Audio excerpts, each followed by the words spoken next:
Hello বন্ধুরা, আজ আমি শিশুবাড়ি মেহবুব নার্সারিতে গিয়েছিলাম। এখানে প্রচুর ভ্যারাইটির গাছ রয়েছে, প্রচুর ইনডোর প্ল্যান্টস, আউটডোর প্ল্যান্টস, আরও নানান ধরনের গাছ রয়েছে। এখানকার সমস্ত গাছগুলি ছোট্ট ভিডিওর মাধ্যমে আপনাদের সাথে শেয়ার করলাম। এখান থেকে আমি কি কি গাছ কিনেছি পরের ভিডিওতে আপনাদের অবশ্যই জানাবো। এখানে রয়েছে সাকলেন্সের ভ্যারাইটি, প্রচুর ধরনের সাকলেন্স রয়েছে।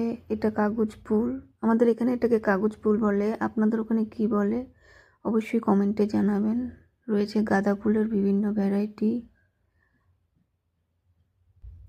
এগুলো লাল মোরগ ফুল। তার পাশে রয়েছে ডালিয়া, ডালিয়ার প্রচুর ভ্যারাইটি রয়েছে। ভিডিওটি ভালো লাগলে অবশ্যই একটু সাবস্ক্রাইব করে দেবেন। আজ আসি, দেখা হচ্ছে পরের নেক্সট ভিডিওতে।